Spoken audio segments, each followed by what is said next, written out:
A Dallas homeless service provider is prepared to break the law if necessary to house people in extremely cold weather. Last night, the City Council approved an allowance for churches to operate as emergency shelters, but Our Calling, located just outside downtown, was not included. And some council members are questioning now how that makes the city look. Fox 4's Lori Brown explains what happened. Lori. Heather, after years of work on a policy that would make it legal for churches to open their doors to the homeless on freezing nights, a change was made in the final hour that Our Calling says forces them to either break the law or leave 270 people out in the cold.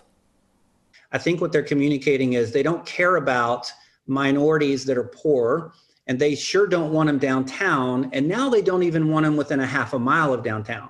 Pastor Wayne Walker of Our Calling, a discipleship ministry to the unsheltered homeless, says when it gets below freezing, his organization keeps its doors open as a last resort. This is not about planning and zoning of where we're going to build something in the future.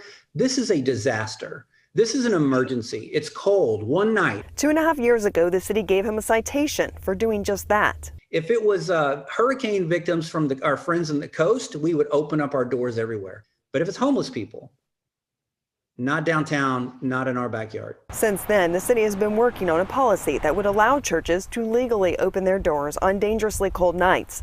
Thursday night, that policy was changed on the fly, with some council members concerned there are too many homeless services concentrated downtown. We're listening to our constituents. We have enough shelter downtown. We do. This was supposed to spread it out throughout the city. Our Calling is located outside of downtown near the Cedars, a community experiencing economic revitalization. This is just immoral. Dallas City Councilman Lee Kleinman criticized his colleagues for trying to displace the homeless. You're taking people that are living in the CBD, and I'm sorry, Mr. Blewett, but that is where they live, and you're going to push them out of the CBD. I don't even know how you're going to get them out of the CBD. Now, all of a sudden, there's not going to be any shelters in the CBD, and you have all these homeless people, nowhere to go. Councilwoman Karen Mendelson said the half-mile buffer around downtown seemed arbitrary and could open the city up to a lawsuit. If this is a faith organization or house of worship, I believe it's probably in their First Amendment right to be able to open their door to anybody they want. Walker says when the temperatures drop below freezing, Our Calling will continue to open its doors, even if it means paying a $500 fine. We have authority with the city and the council, and we want to respect them, but we also answer to a higher authority.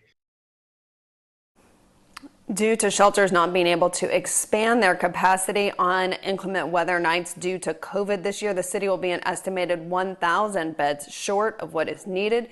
City staff said that they saw opening the convention center as a last resort due to staffing issues with the city.